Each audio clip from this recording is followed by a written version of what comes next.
Gusto mo bang maging updated sa balita at mapasaya ang inyong araw? I-scan ang inyong mga Digibox at hanapin ang Highland TV. Ang aming channel nakadepende sa inyong lokasyon. Para naman sa mga gumagamit ng free TV o digital smart TV, iposisyon ang inyong antena sa labas ng bahay at hanapin ang Channel 44. Pwede rin kaming subaybayan live sa Regional News Group Luzon Facebook page at RNG Luzon YouTube channel. Araw-araw tumutok para sa mga balita, latest updates at kulitan tuwing umaga. Recount the narratives that matter with these simple steps. Rescan your Digiboxes and look for Highland TV on the list. Make sure to reposition your antennas for those watching through digital smart TVs. Catch us beyond the screen through our social media platforms on the Regional News Group Luzon Facebook page and RNG Luzon YouTube channel. So hit that notification bell for more updates.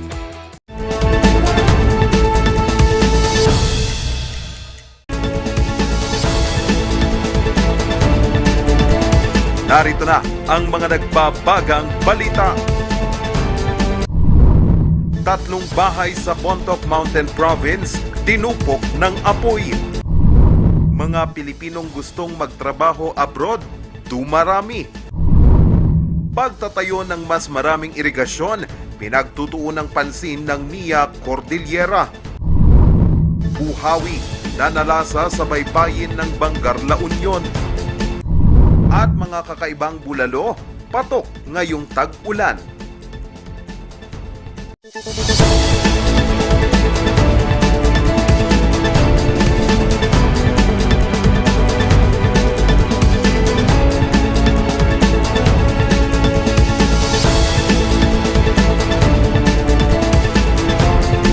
Mula sa Highland TV News Center Baguio, ito ang Luzon Headlines.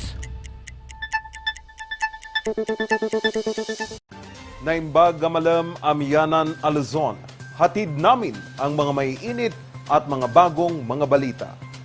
Tinupok ng apoy ang tatlong bahay sa Bontoc Mountain Province. Magbabalita, Ren de Guzman.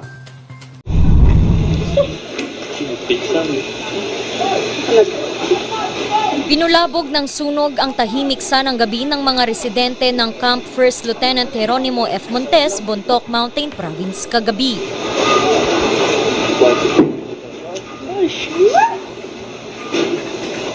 Pasado alas 11 kasi nagliyab ang isang bahay. At about 11:08 p.m. ng gabi may tumawag. Tapos nag-responde kami, ma'am, doon, 11:09.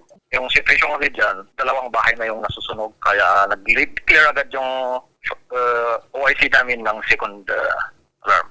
Bagamat marami ang tumulong maapula ang apoy, mabilis itong kumalat dahilan para madamay rin ang dalawang katabing bahay. Light materials kasi yung mga bahay, ma'am. Nakatulog yung mga tao. Kaya yung nung lumakas, dun sila nagising.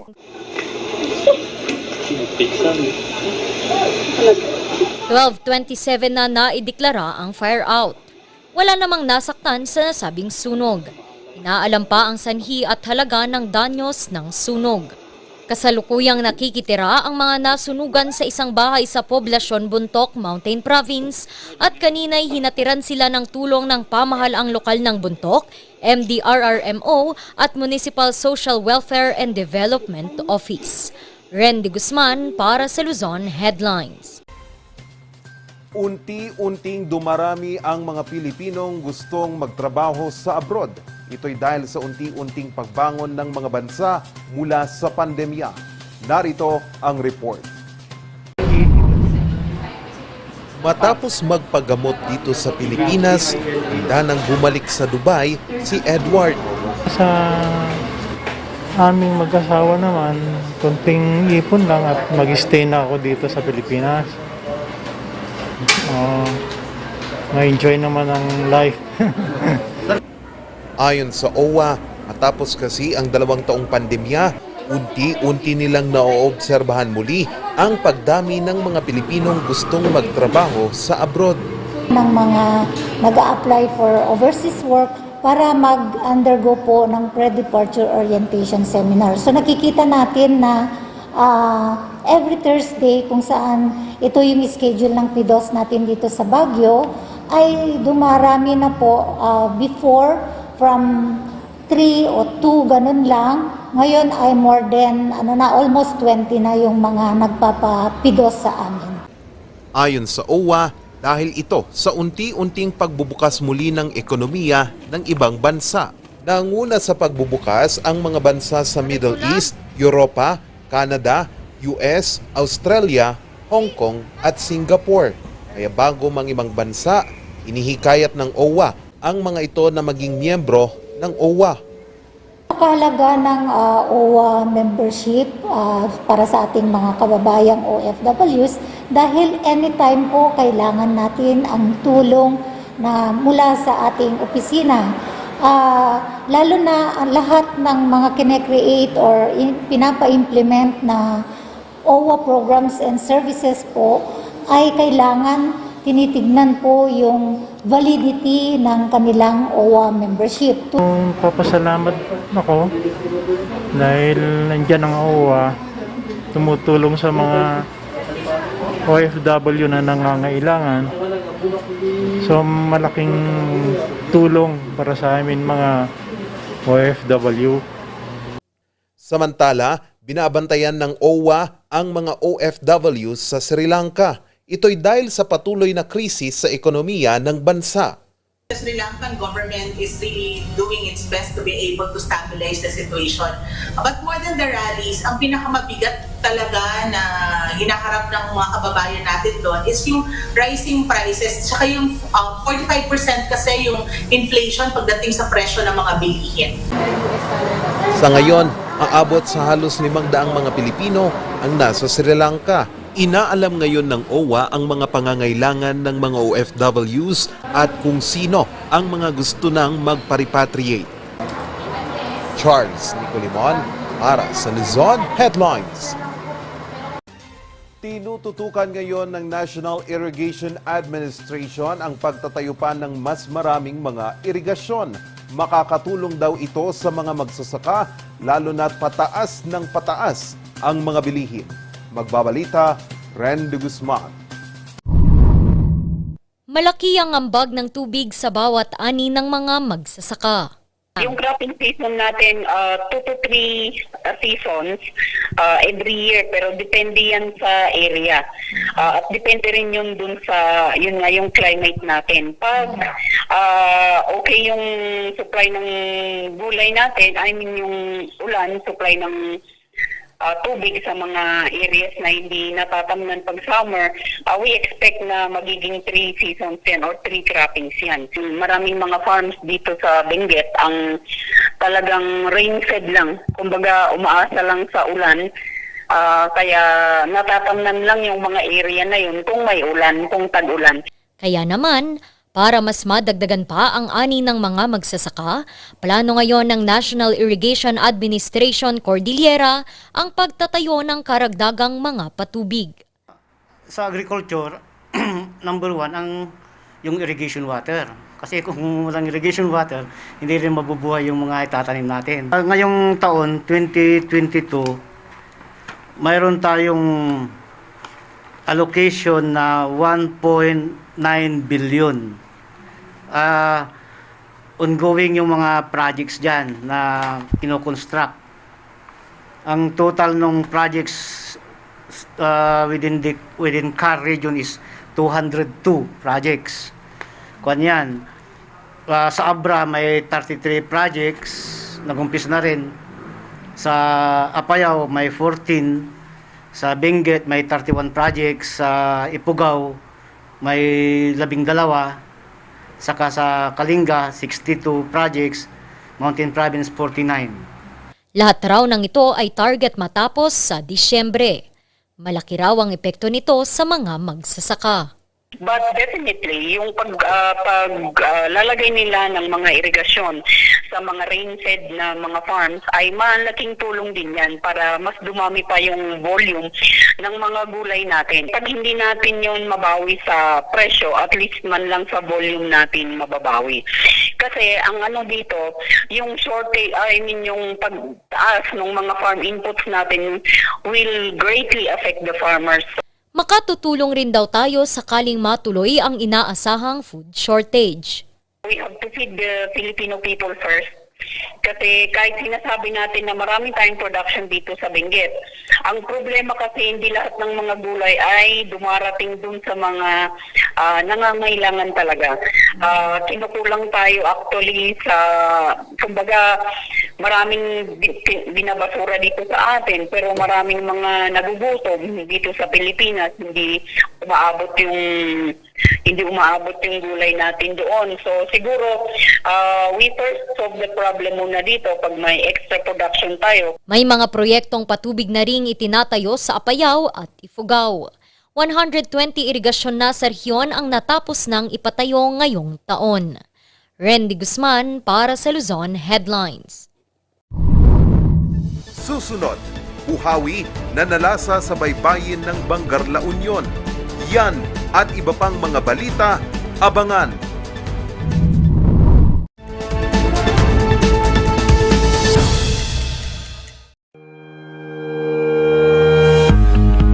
The Baguio Country Club, the first and only 5-star mountain resort in the Philippines, is fully equipped and ready to welcome you back. The club has thoroughly worked on adapting to the new normal. The usage of any of the facilities and amenities of the club is governed with specific rules, regulations, and procedures in accordance to the medical, physical distancing, and disinfecting protocols.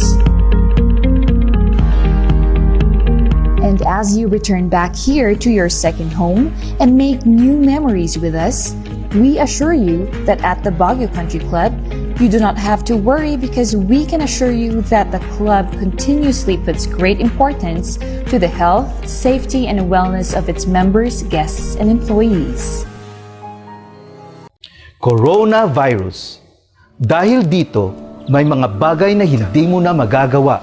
Ngunit, may katuwang ka. PDA or Pau de Arco Herbal Capsule na may antiviral quercetin at immunity booster. Mag-PDA or Pau de Arco Herbal Capsule araw-araw para iwas sakit, iwas virus. PDA. Proteksyon, depensa, alay sa kalusugan. PDA or Pau de Arco Herbal Capsule is available in all leading drugstores nationwide. Another quality product of Aldrich Corporation.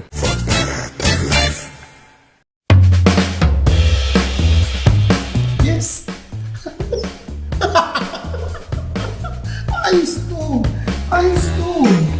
Pa, ang lakas naman ang tawa mo. Sino ba namang hindi matutuwa dito sa online shopping service at cash on delivery ng TG Home Builders? Pwede din mag-online reservation for pickup.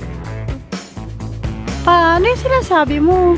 Ma, mapapakabitan na natin ng tiles ang bahay natin. Pa, baka naman pwede mong isabay yung bubong ng bahay natin. Para sa quality construction materials, mag-TG Home Builders. Main warehouse and showroom at number 75 Ferguson Road, Gisad, Baguio City. Bucaucan Branch at number 73 Bucaucan Road, Baguio City. Marcos Branch at KM3 Marcos Highway, Baguio City. Sales Office Branch at number 221 at Tab Marcos Highway, Baguio City. La Trinidad Branch at KM6 Batag, La Trinidad. And Urdaneta Branch at MacArthur Highway, Urdaneta City. TG Home Builders. We turn houses into home. Narito ang ilang tag-initipid tips na pwedeng gawin ng hindi nahihirapan at nananatiling komportable sa pang-araw-araw na pamumuhay. Linisin ang fan blades ng electric fan para mas malakas ang buga ng hangin pero mas matipid ang konsumo sa kuryente. Kung gagamit ng aircon, isara muna ang mga pinto at bintana para mas mabilis lumamig ang kwarto. Siguraduhin ding malinis ang aircon filter at condenser. Magtulungan tayong lahat sa mahusay na paggamit ng kuryente upang masigurong tuloy-tuloy na maihahatid ang kuryente saan man sa bansa. Isang paalala mula sa NGCP. Ang maagang konsultasyon ay mahalaga sa pagpuksa ng sakit na dengue. Ngunit, ang tanong ng sambayanan, sapat nga ba ito? Aha! Masigasig, maliksi, protektado at mapagmatyag, yan ang dapat mong taglayin. Hanapin ang pinagpupugaran at wasakin ito. Hello? Nahanap ko na po yung nungga. Kailangan ko na po kayo. Sige po, Master. Suportahan ng fogging at spray. Katapusan mo na, mosquito man.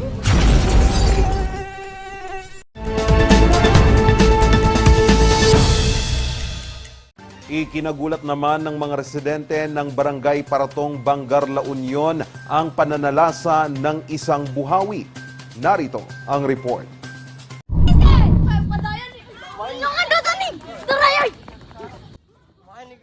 Takot ang nangibabaw sa mga residente sa dalampasigan ng Barangay Paratong, Bangar, La Union noong hapon ng Linggo. Sa kuha kasi ni John, kita ang pananalasa ng buhawi o water spout sa dagat. Afternoon po yon, mga 5 to 6. Kasama ko po yung mga pamangkin and other cousins. Naglalaro po sila ng volleyball doon po sa tabing dagat. So, nung araw po na yon or nung hapon po na yon, masaya naman po sila naglalaro, parang wala lang. But yung ulap po is parang dumidilim na siya, parang yung paulan na po. And then afterward, yung 1 to 3 minutes, nagko-form po ng parang funnel doon po. And then, yung last 2 minutes, kasi parang 5 minutes po nangyari yun eh. Yung last 2 minutes, yun po yung pinaka-peak po nyo or yung taas na po or pinakamalakas na paghigop na po ng water doon po sa dagat po. Apa sino ko tao dyan, pwede pala umikat. Ayon kay John, nagpanik ang ilan habang pinagmamasdan ang buhawi. It's really our first time seeing such po. Doon po, hindi namin alam kung ano yung difference ng tornado and then water spout. So parang doon react po kami, nagpanic po kami, and then buti po nawala din lang po. Tapos after po nung nawala na is lumakas na umulan na po ng super lakas po, especially nung gabing po yun. Kinumpirma ng Pag-asa na ito nga ay isang water spout o buhawi. Ito ng thunderstorm. So dyan nang gagaling, yan yung mga hazard na binibigyan ng thunderstorm. Katulad, marami kasing hazard na binibigyan ng thunderstorm, like strong winds, strong rain, tapos hail, and then yun yung mga thunders, yung tornado or water spout. So yan yung mga sanhi ng mga ating mga thunderstorm. So depende yan gaano kalaki yung thunderstorm natin. Ang water spout ay nabubuo sa pagsasalubong ng papataas na mainit na hangin at pababang malamig na hangin. Karaniwan itong nakikita sa iba't ibang katubigan ng bansa. Actually dito sa Northern Luzon, ang present weather situation natin is localized thunderstorm.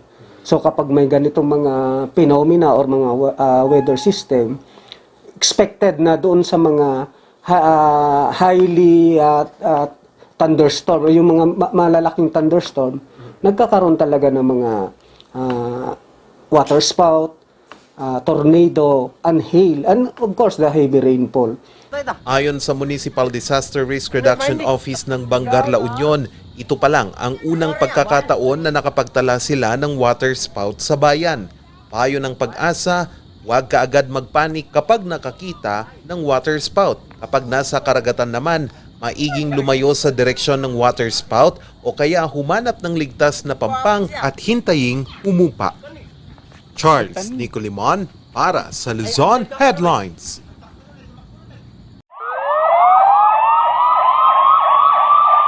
Huli sa magkahiwalay na operasyon ang dalawang lalaki sa Baguio at Benguet dahil sa droga. Narito ang report. Sanipuwersa ang PDEA at PNP sa pagsalakay sa isang bahay sa Barangay Abatan, Bugyas, Benguet kahapon. Dito kasi nakatira ang high-value target sa illegal na droga na si Roland Balinang aka Dags, 33 anyos.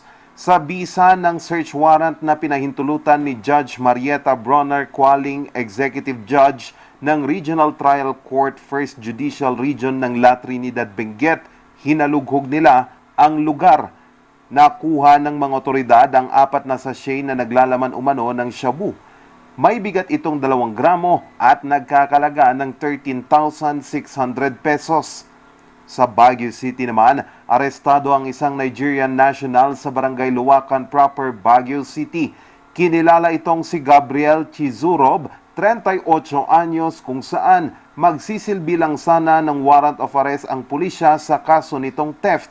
Pero nang arestuhin, Natagpuan sa suspect ang isang pakete na naglalaman umano ng pinatuyong dahon ng marijuana na may bigat na 8 gramo at nagkakalaga ng 1,000 piso. Lahat sila ay naharap sa kasong paglabag sa Republic Act 9165 o Dangerous Drugs Act of 2002. Charles Nicolimon para sa Luzon Headlines.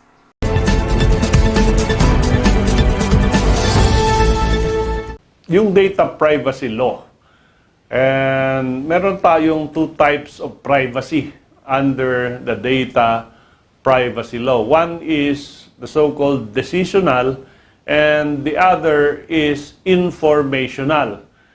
Data privacy, which is decisional, involves the right to independence in making certain important decisions. So, yung decisional, as the term implies, kailangan magkaroon ka ng desisyon about your information which are personal in character.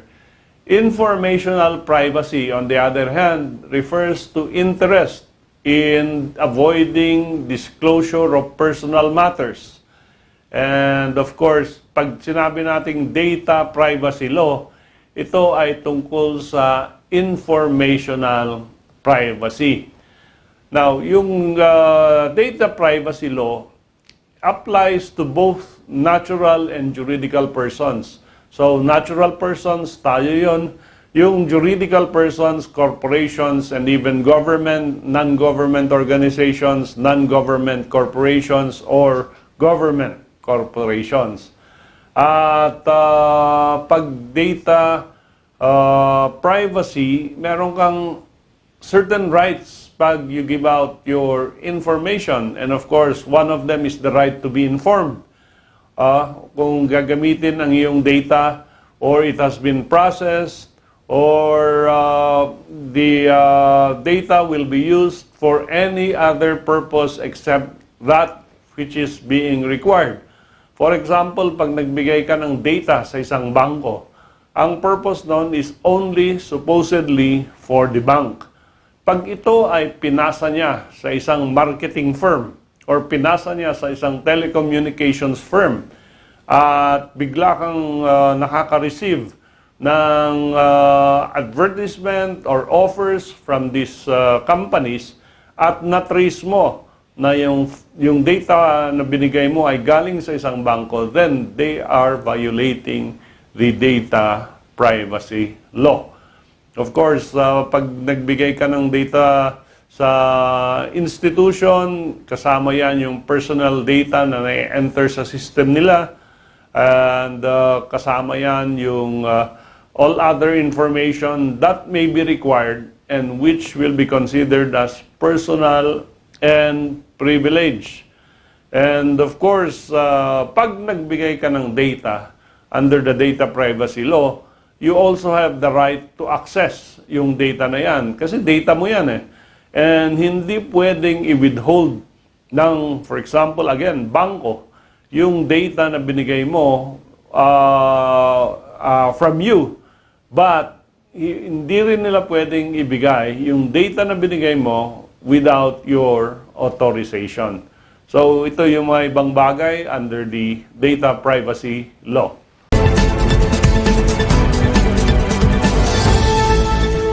Ang bahaging ito ay hatid sa inyo ng Pines Estate and Gaming Corporation. Susunod, mga kakaibang bulalo, patok ngayong tag-ulan.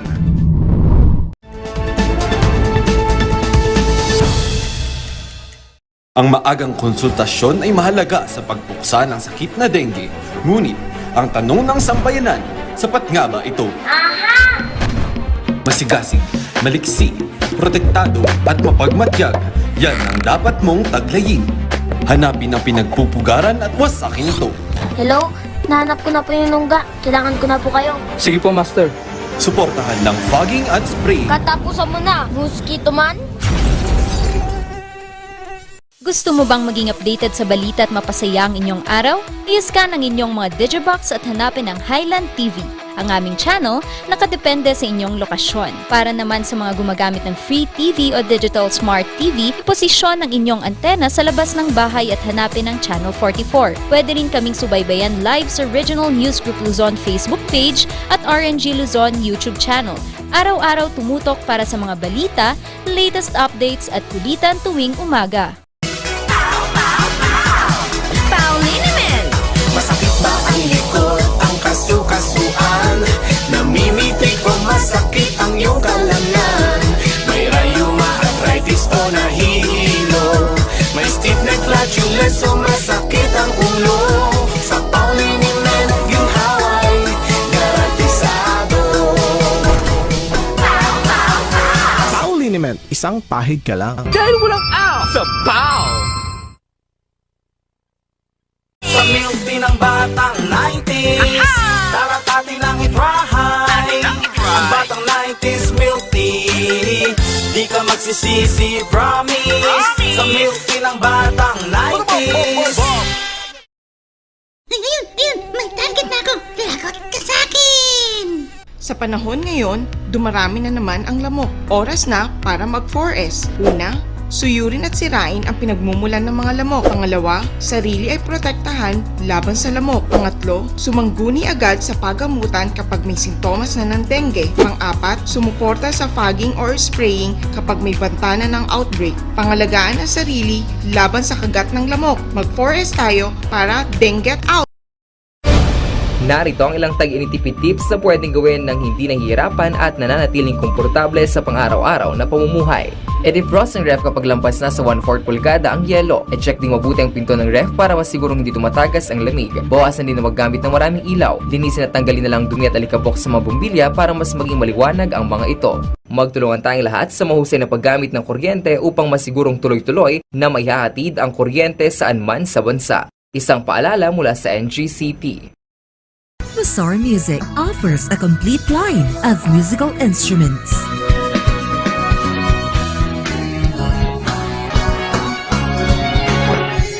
Bazaar Music, Baguio's pioneer in online music and art lessons.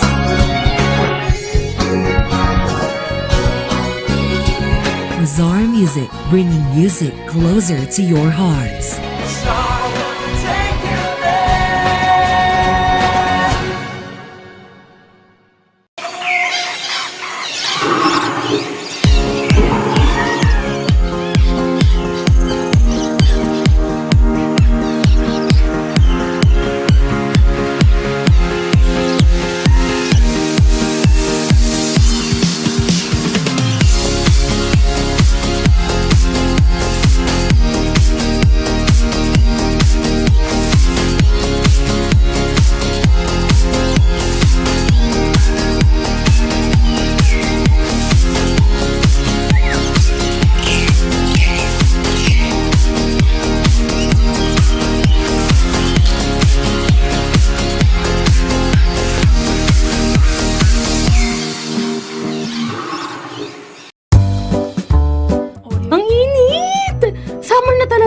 Buksan mo nga yung aircon, yung electric fan, tapos penging yelo para sa tubig.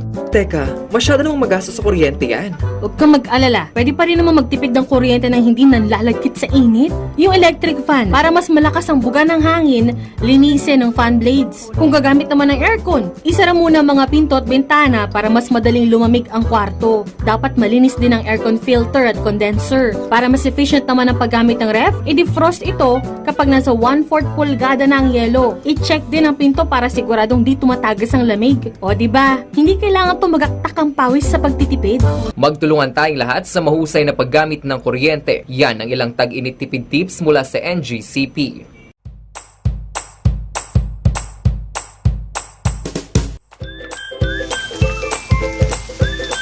Best sellers that we have are the pork sisig, sizzling liempo, quarter leg, and then we have the sizzling beef pares as well.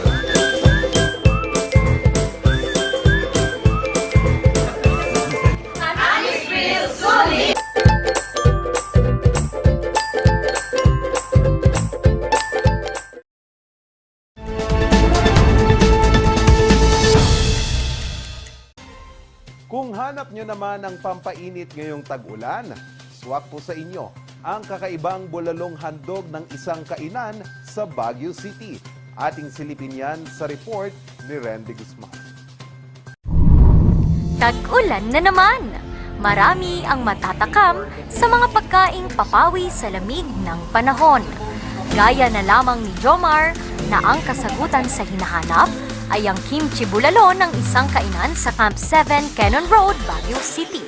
Yung sa bulalo, first impression kasi pagkakain ka, medyo fatty, masebo siya. Pero nung umorder kami dito, especially yung, nagustuhan ko dito yung kimchi bulalo. Hindi siya ganun kaanghang, and yet hindi rin siya ganun ka-fatty yung kanya. And masarap yung kanya, yung meat niya. Very soft. Maliban sa kimchi bulalo, mayroon din ditong kansi bulalo.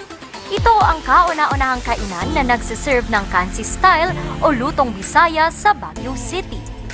Ramen bulalo,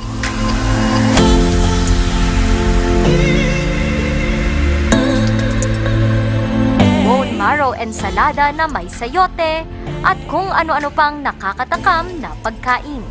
Bawat order, may kasamang traditional na sabaw o kaya naman ay kansi soup. Kaya gaya ni Jomar, si Jojo na mula pa Maynila ay talagang natakam sa mga pagkaing sinaserve dito. Through my daughter, I told her to Google some restaurants in Baguio where we could eat. And apparently, it has a good review. Yes, first time, and I'm excited to get my hands in the bulalo. Ang mag-asawang Blanco ang nasa likod ng kakaibang pagkaing handog ng kainan. Ang concept nitong bulalo joint ay nag-isip kami ng isang mainstay na talagang bagay dito sa Baguio, given our weather. So ang mainstay natin is of course traditional bulalo. Pero out of the bulalo, nag-isip din kami ng iba pang items on the menu based doon sa mainstay na yon. So gumawa kami ng iba pang putahe na gawa din sa bulalo. Tiyak daw nilang masarap at suwak ang kanilang mga inihahain dahil bukod sa natural, hindi raw basta-basta ang paghahanda sa mga ito. Wala na, hindi tayo gumagamit din ng MSG. So ang preparation natin ng food is really meticulously done via extended hours. So bone broth talaga tayo. So ang malalasahan natin dun sa broth is really yung perhaps purity nung lasa mismo ng karne, saka nung mga nung bone, nung marrow mismo ng bulalo. Nagsimula lamang ang kanilang negosyo sa online delivery tuwing weekend. Maraming nagkagusto, family members, syempre, and friends nag-support. And then they pushed us na why don't we open up a small business lang.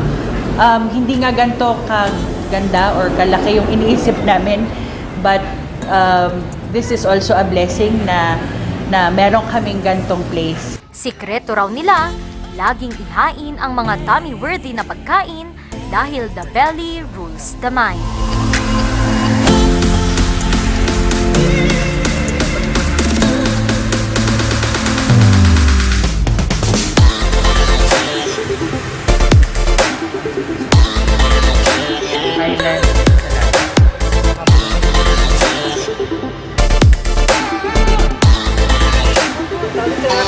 Randy Guzman para sa Luzon Headlines.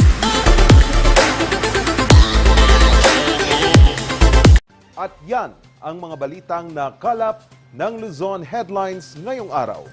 Maraming salamat at muli magandang gabi po sa inyong lahat.